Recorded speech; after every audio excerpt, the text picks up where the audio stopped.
Hi, I'm Joy Macknight, Deputy Editor of The Banker, and I'm here at EuroFinance in Vienna with Sydney Murray, who's head of Platform Transformation, Digital Channels, and Customer Experience at Bank of America Merrill Lynch. Hi, Cindy. Thanks so much for joining us today. Nice to Uh, meet you today. Can you tell me a little bit about the transformation that's happening within the transaction banking space? Absolutely.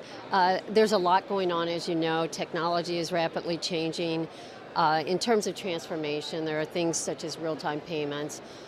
Certainly, a lot of discussion around APIs and how banks can leverage APIs to integrate with fintech solutions. Certainly a lot of conversation around blockchain and how blockchain can be leveraged for multiple things to automate our trade finance processes. At the same time, how can we use it to streamline our payment processing? Right now we're at the proof of concept stage with blockchain, but still a lot of excitement around all the technology opportunities. So how do you think banks can be most innovative when they're still dealing with legacy systems? Certainly that's a challenge, particularly most banks have acquired other banks over the last 10, 15 years with lots of infrastructure, if you will, aging infrastructure. So there's a combination of upgrading the infrastructure, which we are in the process of doing right now. We're implementing a ISO-based payment platform that will be able to support real-time, faster payments, ISO-based, as I mentioned. At the same time, being able to use middleware and to be able to interface using APIs will make it much easier for us to integrate new solutions into our existing infrastructure. So how does all this technology change at the banks actually impact the corporates, and how can they best protect themselves?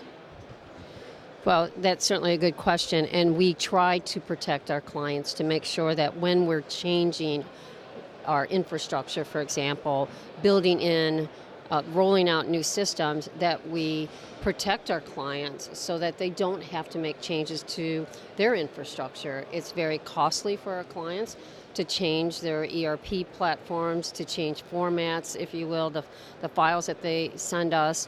We will always err on the side of not impacting our clients.